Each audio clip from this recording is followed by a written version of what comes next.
स्वागत है। मैं हूं आलोक। तो आज एक बार फिर से इन्हीं senior sports journalist Farid Khan का वीडियो लेकर आया हूं और ये वीडियो लेकर आना इसलिए भी जरूरी था क्योंकि इसमें भी उन्होंने प्रोपेगेंडा फैलाने की कोशिश की है, फेक न्यूज देने की कोशिश की है। तो भाई मुझे लगता है कि इनके खिलाफ कुछ एक्शन करना पड़ेगा। इनको समझाना पड़ेगा कि भाई आप ऐसी बातें मत करें और ये फेक चीजें मत करें। अब इस बार क्या हुआ है कि जो आईसीसी की रैंकिंग आई है, इस रैंकिंग में शुभमन गिल जो है वो बाबर आजम को पछाड़कर नंबर 1 बन गए हैं और सिराज जो है हमारे बॉलर वो नंबर 1 बॉलर बन गए हैं। अब इसको लेकर इनको मिर्ची लगी है और देखिए इस पर ये क्या कह रहे हैं, मैं इनका जवाब दूंगा। वही हुआ जिसका डर था। बाबर आजम 938 दिन बाद, लगभग 3 साल बाद नंबर 1 रैंकिंग से नीचे आ गए। बाबर आजम नंबर 2 बन चुके हैं और 938 दिन बाद। हाँ तो ठीक है, करीब 2.5 साल हुआ ना भाई। 2021 में मुझे याद है कि शायद ये नंबर 1 बने थे, आई थिंक मार्च में। मार्च 2021 में, तो मार्च 2022 में 1 साल, मार्च 2023 में 2 साल और इधर मार्च अप्रैल मई जून जुलाई अगस्त सितंबर अक्टूबर, हाँ तो करीब 6 महीने। हाँ तो 2.5 साल में, 2.5 साल। ठीक है। शुभमन गिल, इंडिया के प्रिंस शुभमन गिल नंबर 1 पर आ गए हैं। पहली दफा 3 साल में कोई बल्लेबाज बाबर आजम से ओडीआई रैंकिंग्स में ऊपर आया है। बाबर आजम के रेटिंग पॉइंट्स है 924 और शुभमन गिल के हैं 930। ये 6 पॉइंट्स का अरे सीनियर स्पोर्ट्स जर्नलिस्ट साहब, डेटा तो सही से पढ़ना सीख लीजिए। सही से डेटा पढ़ना सीखिए। यहां भी गलत जानकारी दी आपने। शुभमन गिल के 930 नहीं है, 830 है। शुभमन गिल का जो रैंकिंग में नंबर मिलता है ना वो 830 है और बाबर आजम के जो 824 हैं। आपने 100 पॉइंट बढ़ा दिए और आप अपने आप को सीनियर स्पोर्ट्स जर्नलिस्ट कहते हैं। आप डेटा ही गलत पेश कर रहे हैं, गलत इंफॉर्मेशन दे रहे हैं, गलत जानकारी दे रहे हैं। थोड़ा पढ़ लिख लिया कीजिए भाई, थोड़ा पढ़ लिख लिया कीजिए। के हैं 930। ये 6 पॉइंट्स का डिफरेंस है जो 3 साल बाद बाबर आजम को अपनी टॉप पोजीशन से नीचे ले आया है। अब बहुत सारे सवाल उठ रहे हैं इस चीज पर, क्योंकि पाकिस्तान फैंस खुश नहीं है बीसीसीआई के डिसीजन से। वो कह रहे हैं कि शुभमन गिल ने तो एक बीसीसीआई के डिसीजन से आपका दिमाग खराब हो गया है, लॉस ऑफ माइंड है, आप आउट ऑफ माइंड हो गए हैं। ये बीसीसीआई का डिसीजन है। शुभमन गिल अगर वनडे रैंकिंग में नंबर 1 पे आते हैं तो ये बीसीसीआई का डिसीजन है। मोहम्मद सिराज अगर नंबर 1 बॉलर बनते हैं ओडीआई में, ये बीसीसीआई का डिसीजन है। आप ये फेक न्यूज देना बंद कीजिए, वरना मेरे दर्शक आपके वीडियोस को रिपोर्ट करना शुरू करेंगे। और मैं आपको बड़े लंबे टाइम से कह रहा हूं कि प्लीज ऐसा मत करें। ये फेक जानकारी मत दें, प्रोपेगेंडा मत चलाइए। आपको लग रहा है कि आप इससे व्यूज पा जाएंगे, आपको लग रहा है कि इससे आपकी ख्याति हो जाएगी, आपको शोहरत मिलेगी। यकीन मानिए आपका नुकसान होने वाला है। नॉर्मली मैं किसी के लिए ऐसा नहीं कहता, लेकिन मैं इसलिए कह रहा हूं कि आप लगातार ऐसी चीजें कर रहे हैं। इसलिए रिक्वेस्ट है आपसे, आप किस आधार पर कह रहे हैं कि बीसीसीआई ने किया है? किस आधार पर कह रहे हैं कि बीसीसीआई की रैंकिंग है? आपने रैंकिंग के नियम पढ़े हैं? आप सीनियर स्पोर्ट्स जर्नलिस्ट है, आपने रैंकिंग के नियम पढ़े हैं आपने कि रैंकिंग कैसे की जाती है? और ये आईसीसी की रैंकिंग है, आपने जाके नियम पढ़े हैं? नियम पढ़े होते तो आपको पता होता कि ये प्लेयर की परफॉर्मेंस पे डिपेंड करता है। जाकर नियम पढ़िए जो MRF tyres ICC player ranking से, उसमें साफ साफ लिखा हुआ है कि जैसी परफॉर्मेंस होगी क्रिकेट प्लेयर्स की उस हिसाब से पॉइंट बेस्ड सिस्टम है और बहुत सारे इसमें कैलकुलेशन होते हैं। दूसरी चीज, ये सब कुछ ऑटोमेटेड प्रक्रिया है, इसमें कोई ह्यूमन इंटरफेरेंस नहीं होती कि मेरा मन किया तो मैंने शुभमन गिल को 830 दे दिया और उसको 824 दे दिया। ये बिल्कुल ऐसा नहीं होता और ये पूरी तरह से उनकी परफॉर्मेंस पे, उनके रिकॉर्ड्स पे बेस होता है। सीनियर स्पोर्ट्स जर्नलिस्ट होने के नाते आपको इतना तो पता होना चाहिए। दर्शक सब देख रहा है फरीद जी, दर्शक सब देख रहा है। बीसीसीआई के डिसीजन से। वो कह रहे हैं कि शुभमन गिल ने तो एक 90 किया था श्रीलंका की टीम के खिलाफ, उसके बाद 24 स्कोर किया साउथ अफ्रीका के खिलाफ, जबकि बाबर आजम की match winning innings 66 not out की आई न्यूजीलैंड के अगेंस्ट, जो कि एक बहुत तगड़ी टीम है जिसकी रैंकिंग बहुत बेहतर है श्रीलंका से। तो बाबर आजम नंबर 2 पर कैसे आ गया? बाबर आजम अरे यार एकदम दिमाग से पैदल हो बे।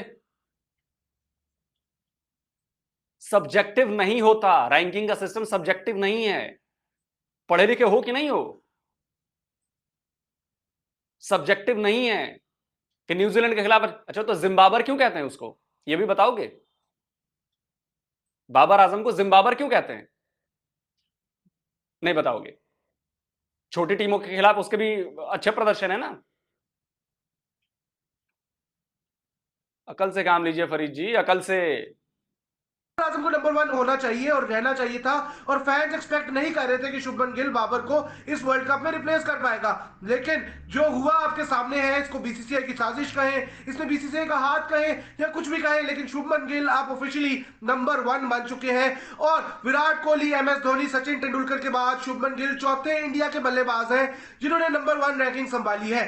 साथ साथ मोहम्मद सिराज जो इंडिया के बॉलर हैं वो भी नंबर 1 पर आ चुके हैं ओडीआई बॉलिंग रैंकिंग्स में। शाहीन शाह अफरीदी पिछले हफ्ते नंबर 1 थे, बल्कि पिछले साल तो शाहीन अफरीदी का नंबर 10 था, पिछले हफ्ते शाहीन अफरीदी नंबर 1 थे, लेकिन शाहीन को 5वें नंबर पर धकेल दिया उन्होंने। शाहीन ने 90 रन कंसीड किए थे पिछले मैच में न्यूजीलैंड के अगेंस्ट, और शाहीन पहले से 5वें नंबर पर गिर गए। इसके बाद मोहम्मद सिराज की ये दूसरी दफा, इसी महीने दूसरी दफा मोहम्मद सिराज जो है वो दोबारा से नंबर 1 आए हैं। इंडिया के एक ऐसे बॉलर हैं जिन्होंने बहुत सारी विकेटें ली हैं और वो डिजर्व भी करते हैं। एशिया कप फाइनल के बाद भी वो नंबर 1 आ गए थे, उसके बाद जॉश हेजलवुड ने उनसे वो रैंकिंग छीन ली थी, तो अब दोबारा से नंबर 1 हो चुके हैं वो। पिछले हफ्ते बाबर आजम और शाहीन नंबर 1 थे बॉलिंग और बैटिंग में, इस हफ्ते शुभमन गिल और सिराज नंबर 1 है बॉलिंग और बैटिंग में। तो साउथ एशिया के लिए it's a proud moment for south Asia, लेकिन पाकिस्तान के लिए इतनी प्राउड मोमेंट अब नहीं रही वो। अबे साउथ एशिया के लिए क्या प्राउड मोमेंट है बे? साउथ एशिया के लिए कौन सी प्राउड मोमेंट है? ओ अच्छा, याद आया, चंद्रयान 3 सक्सेसफुल हो गया जी। इंडिया के नहीं, पूरे साउथ एशिया की जो जी प्राउड मोमेंट है। हम भी तो सर उसी में आते हैं ना, साउथ एशिया में। पाकिस्तान भी तो साउथ एशिया में आता है। साउथ एशिया के लिए क्यों प्राउड मोमेंट है भाई, ये बता दो। बांग्लादेश के लिए क्यों प्राउड मोमेंट है ये?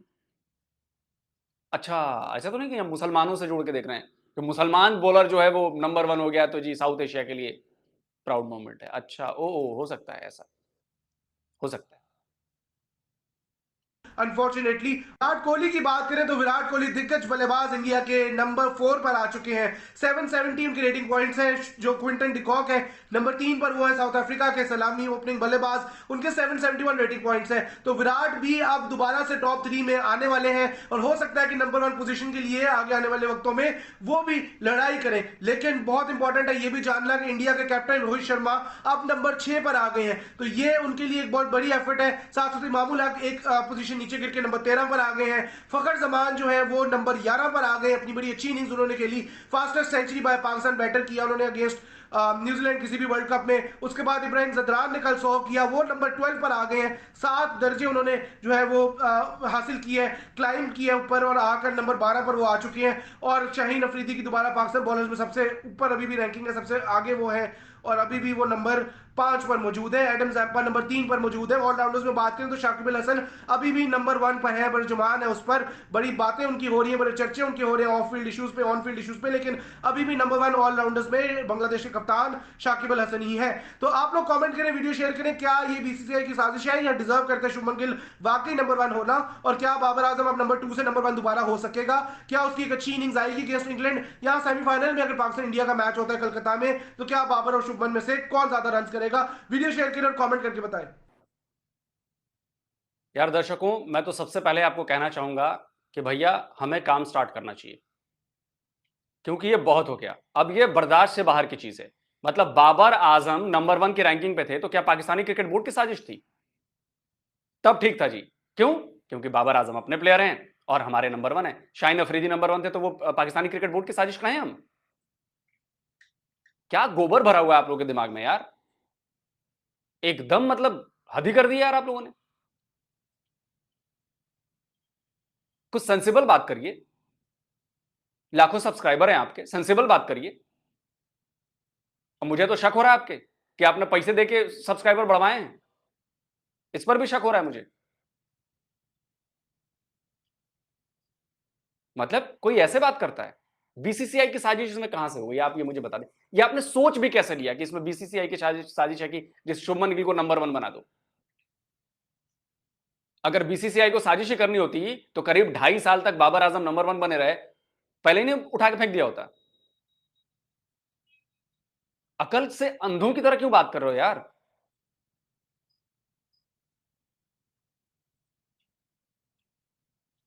व्यूज कमा लोगे, इज्जत ना कमा पाओगे, ये बात ध्यान रखना।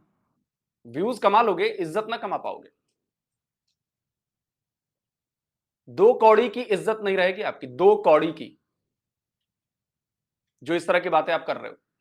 मैं एक बार फिर से मैं ढंग से बताने वाला हूं कि आईसीसी प्लेयर रैंकिंग क्या है। आईसीसी की वेबसाइट पे जाइए, वहां पर बताया गया है कि मेथड क्या है। साफ लिखा है वहां पर कि जो इंटरनेशनल क्रिकेट प्लेयर्स हैं, उनकी परफॉर्मेंस है, उनकी जो रैंकिंग है, वो एक पॉइंट बेस्ड सिस्टम पर तय की जाती है। सीरीज ऑफ कैलकुलेशंस किए जाते हैं, बहुत सफिस्टिकेटेड मूविंग एवरेज है। 0 से 1000 के पॉइंट पर उनको स्केल किया जाता है। अगर प्लेयर की परफॉर्मेंस पिछले रिकॉर्ड से इंप्रूव हो रही है तो प्लेयर्स के पॉइंट्स इंक्रीज होते हैं, और अगर उसकी परफॉर्मेंस डिक्लाइन हो रही है तो उसके जो पॉइंट्स होते हैं वो कम होते हैं। साफ साफ इसमें लिखा है कि there is no human intervention in this calculation process and no subjective assessment is made. यानी कि कोई जरूरी नहीं है कि जिम्बाब्वे जो है वो जिम्बाब्वे के खिलाफ अगर सेंचुरी मारते हैं तो उनके पॉइंट्स कम गिने जाएंगे, और ऑस्ट्रेलिया के खिलाफ या न्यूजीलैंड के खिलाफ सेंचुरी मारते हैं तो उनके पॉइंट्स ज्यादा गिने जाएंगे।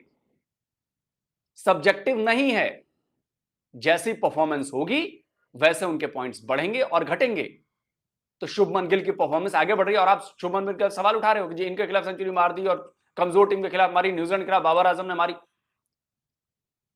पागलों की तरह बात मत करिए। वैसे पाकिस्तान के जो ज्यादातर लोग हैं ना, जब वो लॉजिक पेश करते हैं, अपनी दलील पेश करते हैं, तो वो पागलों की तरह ही बात करते हैं, जो फरीद भाई आप कर रहे हो। और मैं रिक्वेस्ट कर रहा हूं आपसे फिर से कि फैक्ट और लॉजिक पे बात किया करें। आप बता दीजिए कि भाई बीसीसीआई की साजिश कैसे है, और नहीं तो खैर आपकी तो आदत है थूक के चाटने की। खैर इसमें तो मैं कुछ कह नहीं सकता, थूक के चाटने की आपको आदत है तो आप थूक के चाटते रहो। लेकिन मैं आपको भरोसा दिलाता हूं कि आप जब तक इस तरह की बातें करते रहेंगे, मैं आपको काउंटर करता रहूंगा। और काउंटर इसलिए करूंगा क्योंकि आपकी ये जो घटिया सोच है ना आपके दिमाग में, बीसीसीआई के प्रति जो आपकी नफरत है, बीसीसीआई ने आपका कुछ बिगाड़ा है क्या? 2-4 कनाल जमीन अगर आपके पास है तो वो लिखा लिया क्या, कब्जा कर लिया क्या उस पर? लॉजिक पे बात करो ना यार। वर्ल्ड कप चल रहा है, कोई मजाक नहीं चल रहा। आपको लग रहा है कि इससे मुझे शोहरत मिल रही है, मेरे नाम की चर्चा हो रही है, तो चर्चा तो हसन रजा की हो रही है, गालियां पड़ रही हैं उसको। वैसे ही आपको भी गालियां पड़ेंगी। हसन रजा के भी चर्चे हो रहे हैं भाई, पता है ना। तो चर्चा अच्छाई में कराइए कि नहीं यार फरीद ने ये बात कही है, क्या मार्के की बात कही है। आप सस्ती शोहरत बटोरना चाहते हैं, सस्ती लोकप्रियता बटोर रहे हैं आप। फायदा नहीं होगा इसमें, आपको यकीन मानिए फायदा नहीं होगा। दर्शकों आप लोग कमेंट करके बताएं। जल्दी मिलता हूं एक और नए वीडियो के साथ। नमस्कार।